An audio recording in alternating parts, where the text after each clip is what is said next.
Brother Watson for putting on these summer games and for all of the work that he has been doing in this community. He's a hard-working MP. Yes, he is. Who's got his heart in the right place for the people. Yes.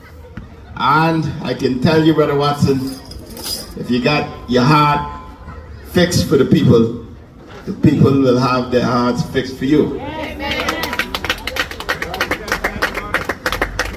But today I am here to celebrate you. The children of the Bains and Grantstown community who's been participating in these summer games over the past few weeks. Now tonight, they invited me several places. The first place they wanted me to come was the Bahama Convention Center. They wanted me to wear a tuxedo, sit down at a table, and have a 5-course meal. And to some, that may sound like a good option. And the next option was to be at Gumbe and Exuma tonight. But I figure I was in Gumbe and Exuma last week. I was at Gumbe in Nassau last night, and Gumbe and Grand Bahama the night before. So today gotta be Bains and Grantstown.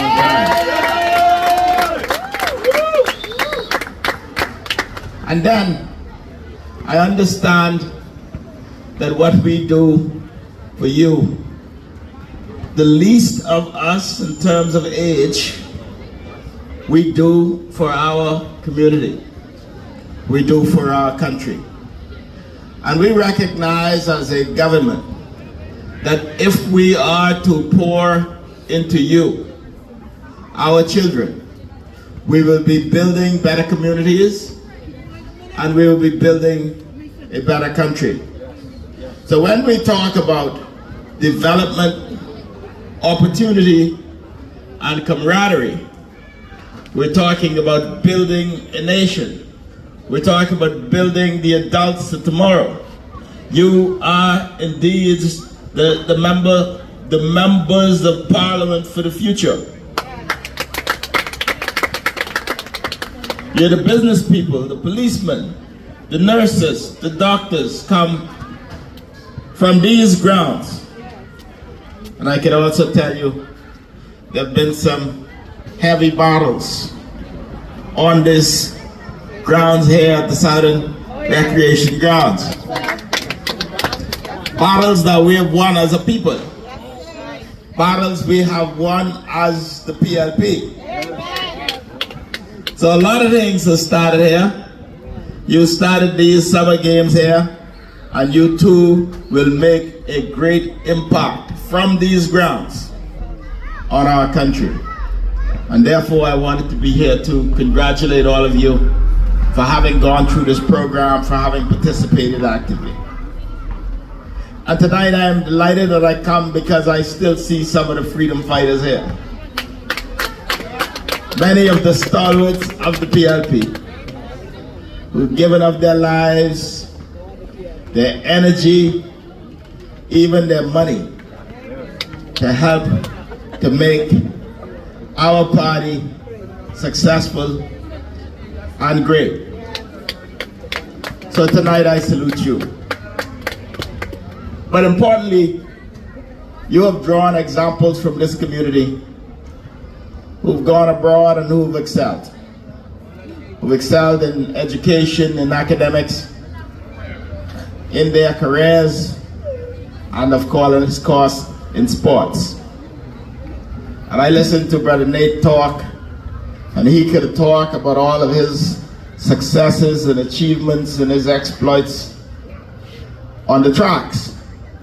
But the first thing he said was that he finished university. I don't know if you all heard that. The very first thing he said was that he graduated from North Carolina University. And I think that demonstrates that whilst athletics and sports help us to carve that discipline and that foundation we need, education is the key. Amen. You see, many of us didn't grow up with a silver spoon in our mouth. Some of us grew up in Bains and Grantstown. Some of us grew up in little communities like Forbes Hill, where I come from. We weren't blessed to have abundance. We didn't have a lot. We didn't have money. But we had God on our side. We had great communities. We had stalwart counselors. We had good members of parliament. And we had role models like me, who taught us that education is the key. And therefore, we've been able to travel the world, stand with the best, compete with the best, win against the best. Whether it's in sports, whether it's in business, or whether it's in politics, we stand shoulder to shoulder with the rest of the world. So when people talk about us having this fine little country, the best little country on planet Earth, they say it with great meaning, because we stand up with the best of them all around the world. So Brother McKinney and your other honorary Deckery Johnson both work for the Ministry of Tourism. I feel like the Ministry of Tourism is doing something successful. And both have blazed their trails, and you could not have gotten better role models for the young people to follow than your choices of nominees, and I congratulate them. So you come for some awards tonight? Almond? Good enough? Sugar apple? No sugar apple? Billy? Star apple? I know there was an apple. A star apple. And secret? I miss any? Alright, so I hope that all of these great local fruits will take home some medals tonight. I hope that everybody carrying some. Now everybody can't carry the big one, and I don't have a prediction as to where that's going to go. So let me tell you, like everything else, fruits come in seasons. So if you don't take the big one this year, next year, be back here, the Southern Recreation Ground, because it might be your season. And that's how life is, you know. Life comes in seasons. And when it's your season, you make sure you seize the day. Make sure you give it your all. And make sure you always do your best. So that when your season is over, you'll be able to tell the world that whilst it was your season, you put your best foot forward, you came out fighting every day, and you achieved the results that you wanted to achieve. And that's what I say to my brother Watson. You got a good season here in Baintown. And I know sometimes seasons, they repeat themselves. And I hope that you will have another season to continue the great work you've started here in Bain and Grantstown. I tell you, if you put your work on the ground, the good Lord can do the rest. So this evening I say congratulations. Thank you all for your participation. And these are indeed hallowed grounds. And I see my brother Boswick just walking in. He's always been asking me to come to the Southern Recreation Ground. I told him I was coming, and he come to witness that I came. So I'm happy that I've come. And congratulations to all of you. Congratulations to all of the organizers. These things don't happen by chance. It takes committees, it takes hard work, and oftentimes we don't acknowledge how much hard work go into these things behind the scene. How much sweat, sometimes some little arguments in the background that we don't let you all see when it comes to the front. A lot of money and a lot of time. So congratulations, Brother Watson. Congratulations to all of the organizers.